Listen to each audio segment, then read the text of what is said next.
नमस्ते, सदावत सले मातृभूमि। जय हिंद दोस्तों, कैसे हैं आप सब लोग। दोस्तों, वीडियो शुरू करने से पहले मैं आप सबको बताना चाहूंगा कि कुछ लोगों का ये कहना है कि उनको वीडियो की नोटिफिकेशन नहीं मिल पा रही है, जिसकी वजह से उनको अपडेट्स नहीं मिल पा रहे।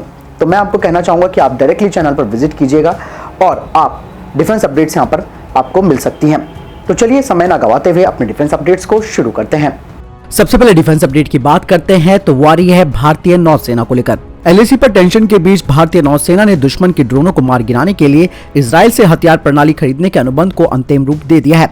सूत्रों ने कहा कि स्मैश 2000 प्रणालियों के अगले साल के शुरू में मिलने की उम्मीद है। फिलहाल इस बात की कोई जानकारी नहीं है कि नौसेना कितनी मात्रा में इन प्रणालियों को खरीद रही है। सूत्रों के अनुसार इन ड्रोन्स के लिए ये प्रारंभिक आदेश हो सकता है। कॉन्ट्रैक्ट के अनुसार smash 2000 plus firing control system की आपूर्ति के लिए कहता है, जो मुख्य रूप से AK-47 और AK-203 राइफल पर स्थापित किया जा सकता है। स्मैश एक तरह की इलेक्ट्रो ऑप्टिक दृष्टि प्रणाली है, यानी कि इलेक्ट्रो ऑप्टिक साइट सिस्टम है।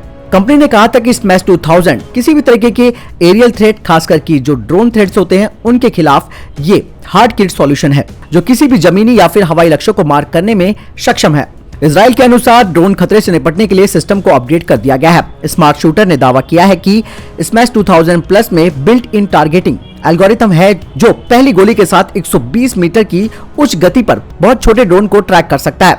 साथ ही इसे भारत की जरूरतों के हिसाब से बनाया गया है, जो कि अपने लक्ष्यों को सटीकता से हिट कर सकता है और ये दिन और रात में लक्ष्यों को मार गिरा सकता है। आपको बता दें कि इलेक्ट्रो ऑप्टिक दृष्टि प्रणाली यानी कि साइट सिस्टम पिछले साल ही मार्केट में आई थी, जो कि हवाई खतरों से निपटने के लिए बेहद महत्वपूर्ण साबित हुई है।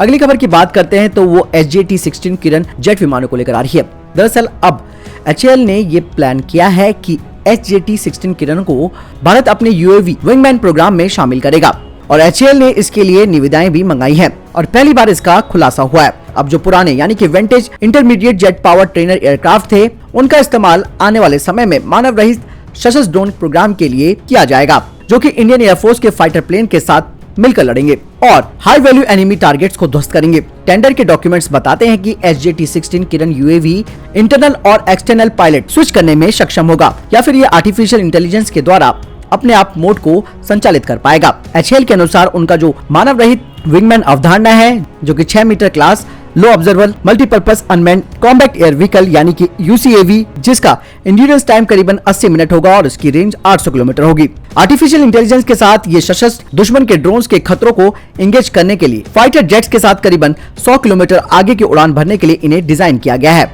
अनमैन्ड विंगमैन का अधिकतम टेक ऑफ वजन यानी कि MTOW 1300 किलोग्राम होगा और 6.4 मीटर ये लंबा और 4.4 मीटर चौड़ा होगा और स्वदेशी रूप से इसे विकसित किया जाएगा। HAL PTAE 7 टर्बोजेट इंजन, जो 4.22 किलो न्यूटन थ्रस्ट पैदा करता है और 250 किलोग्राम तक स्टोर कर सकता है, जिसमें हवा से सतह पर मौजूदा हथियार, खुफिया निगरानी और टोही और इलेक्ट्रॉनिक्स वारफेयर पेलोड भी शामिल होंगे। लेकिन प्लेटफॉर्म के भविष्य के संस्करण दुश्मन के ठिकानों को निशाना बनाने के लिए हवा से हवा में मार करने वाली मिसाइलों को भी मार सकेंगे।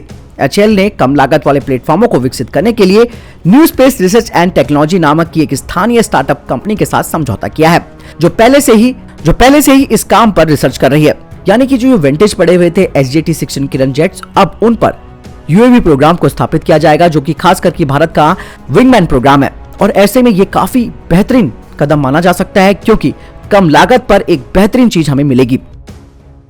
अगली अपडेट की बात करते हैं तो वो आ रही है LCA नेवी लिफ्ट को लेकर। दोस्तों, एक बड़ा उलटफेर सामने आया है, जिसके तहत भारत ने अमेरिका को विमान वाहक यानी कि एयरक्राफ्ट कैरियर पर पायलटों को प्रशिक्षण देने के लिए और उनकी नौसेना के द्वारा आवश्यक फाइटर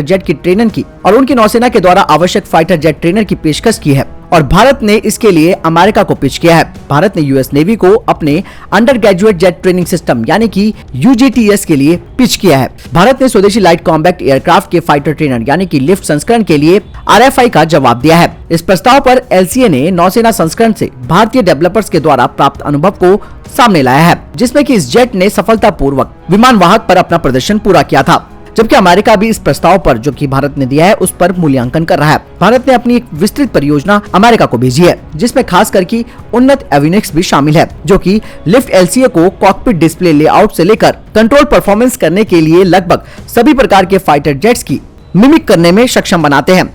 HAL के अनुसार विमान LCA Mk-1A पर आधारित है, जो भारतीय वायुसेना के आदेश पर है। यदि अमेरिकी नौसेना इस चयन प्रक्रिया को आगे बढ़ाती है और अगले चरण के लिए इसे शॉर्टलिस्ट करती है तो ये भारत के लिए एक बहुत बड़ी उपलब्धि होगी। आपको बता दें कि LCA दुनिया के उन कुछ जेट्स में से एक हैं जो कि एयरक्राफ्ट कैरियर से भी ऑपरेट किए जा सकते हैं। यूएस नेवी के RFI के अनुसार LCA सभी बुनियादी मापदंडों को पूरा करता है, जिनमें फील्ड कैरियर लैंडिंग प्रैक्टिस और कैरियर टच और गो इवेंट में सक्षम ऑपरेशनल एयरक्राफ्ट शामिल है। अमेरिका भारत के लिए सैन्य उपकरणों का एक महत्वपूर्ण निर्यातक रहा है, जिसमें परिवहन विमान से लेकर तोपखाने, बंदूकें और अटैक हेलीकॉप्टर शामिल है। हालांकि ये तो आने वाला समय बताएगा कि क्या अमेरिकी नेवी भारत के इस LCA को लेगी या नहीं, लेकिन बहरहाल अभी तो उम्मीदें यही जताई जा रही हैं कि उनको ये काफी पसंद आ रहा है, क्योंकि उनको ये खासकर ये जो जेट्स है अपने पायलट्स को ट्रेन करने के लिए चाहिए। तो ऐसे में यहाँ पर भारत की उम्मीदें भी काफी हैं और अगर ये सौदा हो जाता है तो ये भारत के लिए वाकई में बहुत बड़ी उपलब्धि भी होगी और भारत को एक इंटरनेशनल रूप से एक मार्केट मिल जाएगा और इसे देखा देखी अन्य देश भी भारत के साथ इस तरीके की डील्स कर सकते हैं। दोस्तों, अगर आपको वीडियो की नोटिफिकेशन नहीं मिल रही है तो आप डायरेक्टली चैनल पर आकर विजिट कर सकते हैं।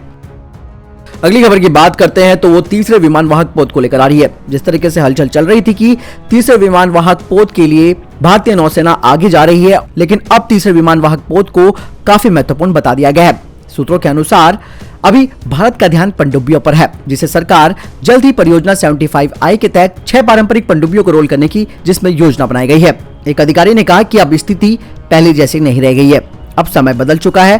पहले शांति का समय था पर अब नहीं है। भारतीय नौसेना रूसी निर्मित INS विक्रमादित्य को संचालित करती है और दूसरा स्वदेशी निर्मित विमान वाहक पोत अंतिम चरण में है अपने डेवलपमेंट के। हालांकि सरकार अभी भी इसको लेकर आश्वस्त नहीं दिखाई दे रही है। फरवरी में chief of defence staff general Vipin Rawat ने कहा था कि तीसरे विमान वाहक पोत के लिए मंजूरी में भी समय लगेगा। फिलहाल नौसेना को पनडुब्बियों की जरूरत थी, न कि विमान वाहक पोत की। लेकिन सूत्रों ने बताया कि भारत को अब अपना विस्तार करना होगा समुद्र में और अपनी आवश्यकताओं को बढ़ाना होगा। ऐसे में तीसरे विमान वाहक पोत को बेहद जरूरी माना गया है, इसलिए नौसेना तीसरे विमान वाहक पोत के लिए पिचिंग कर रही है। फरवरी में नौसेना के सूत्रों ने बताया था कि अगर तीसरे विमान वाहक के लिए निर्णय लिया जाता है तो ये 2033 तक हरकत में आ जाएगा। साथ ही आपको बता दें कि विदेश मंत्री S जयशंकर ने इंडियन ओशन रीजन को परिभाषित किया था, जिसमें कि पूर्वी अफ्रीका से लेकर ऑस्ट्रेलिया, पूर्वी अफ्रीका से होमर्ज के स्ट्रेट से लेकर रियूनियन द्वीप तक और लॉम्बोक स्ट्रेट से मलक्का स्ट्रेट तक, और ये विशाल समुद्री विस्तार है। वहीं चीन की बात करें तो चीन 2035 तक 6 विमान वाहक पोत रखेगा, जिसमें से परमाणु शक्ति संपन्न वाले भी विमान वाहक पोत होंगे। तो ऐसे में दोस्तों अब बेहद जरूरी हो गया है भारतीय नौसेना के लिए तीसरे विमान वाहक पोत का होना, क्योंकि अब भारत को केवल अपनी समुद्री सुरक्षा नहीं करनी बल्कि इसका विस्तार भी करना है। और अब इस प्रस्ताव को भारत के प्रधानमंत्री के पास भी भेजा गया। उम्मीद है कि जल्द ही वहां से हरी झंडी मिल जाए। अगली खबर भारत और अमेरिका को ही लेकर आ रही है। भारत द्वारा अमेरिका से खरीदे जाने वाले हथियार में ट्रंप प्रशासन के अंतिम साल में जोरदार बढ़ोतरी हुई है और आधिकारिक आंकड़ों के मुताबिक ये आंकड़ा 2020 में 62 करोड़ अमेरिकी डॉलर से बढ़कर 3.4 अरब डॉलर तक पहुंच गया है। अमेरिका की डिफेंस सिक्योरिटी कोऑपरेशन एजेंसी के अनुसार भारत को अमेरिकी हथियारों की बिक्री में उछाल ऐसे समय में आया है जबकि अमेरिका से दूसरे देशों को हथियार की कुल बिक्री 2020 में घटकर 50.8 अरब डॉलर रह गई है। अमेरिका ने दूसरे देशों को 2019 में 55.7 अरब डॉलर के हथियार बेचे थे, जबकि 2017 में यह आंकड़ा 41.9 अरब डॉलर का था। हालांकि इस दौरान कई देशों द्वारा अमेरिका से हथियार की खरीद में कमी हुई है, जिसमें सऊदी अरब, अफगानिस्तान, बेल्जियम, इराक और दक्षिण कोरिया शामिल है। आंकड़ों के मुताबिक 1950 और 2020 के बीच अमेरिका ने विदेशी सैन्य बिक्री के तहत भारत को करीबन 12.8 अरब अमेरिकी डॉलर के हथियार बेचे। आंकड़ों में ये बात भी जाहिर हुई है कि ट्रंप प्रशासन के दौरान पाकिस्तान को किसी भी तरह की सैन्य और सुरक्षा सहायता में रोक लगाने के बावजूद उसे AFMA के तहत हथियार बेचे गए। पाकिस्तान ने 2020 में अमेरिका से 14.6 करोड़ डॉलर के हथियार खरीदे। अगली खबर नेपाल को लेकर आ रही है। आपको बता दें कि नेपाल ने अपनी राजधानी काठमांडू से भारत तक के रेल कनेक्शन को तेजी से ट्रैक करने के लिए सहमत हो गया है। ये निर्णय नेपाली राजधानी को तिब्बत से जोड़ने के चीन के प्रयास का भी अनुसरण करता है। सूत्रों ने कहा है कि भारत की पहल से सुरक्षा के मजबूत संकेत हैं। नेपाल को भारत के साथ पटरियों से जोड़कर जो एक अलग गेज के हैं, इससे भारत ने चीन को वहां पर अपना रेलवे स्टेशन बनाने से रोक दिया है। क्षेत्रीय विवाद होने के बावजूद भी दोनों देशों के संबंध और ज्यादा मजबूत हुए हैं। नेपाली अधिकारियों ने एक वेबसाइट में बताया कि काठमांडू को रक्सौल से जोड़ने के लिए भारत की कोंकण रेलवे कॉर्पोरेशन लिमिटेड को एक विस्तृत परियोजना रिपोर्ट करने की अनुमति दे दी गई है। भारत नेपाल सीमा पर रक्सौल रेलवे स्टेशन एकमात्र भारतीय शहर है जो सीमा पार नेपाल से बिजरंग से जुड़ा हुआ है। रक्सौल भारत के लिए नेपाल का प्रवेश द्वार है, क्योंकि ये दिल्ली और कोलकाता के साथ रेल द्वारा जुड़ा हुआ है। इस रेल लाइन की कुल लंबाई 136 किलोमीटर होने की उम्मीद है, जिसमें से 42 किलोमीटर एक सुरंग से होकर गुजरेगी और इसमें काफी अच्छा खासा खर्च होने की उम्मीद भी है। नेपाल और भारत ने 2018 में काठमांडू में आयोजित चौथे बिस्मेटेक सम्मेलन के दौरान काठमांडू रक्सौल रेल लिंक के अध्ययन के लिए समझौते पर हस्ताक्षर किए थे। तो दोस्तों ये थे अभी तक के टॉप डिफेंस और स्पेस अपडेट्स। वीडियो के संबंध में कोई प्रश्न जवाब या आपका कोई सवाल है आप कमेंट सेक्शन में लिखकर जरूर पूछ सकते हैं। बहरहाल इस वीडियो के लिए इतना ही, मिलता हूं नए वीडियो के साथ, तब तक के लिए जय हिंद, जय भारत।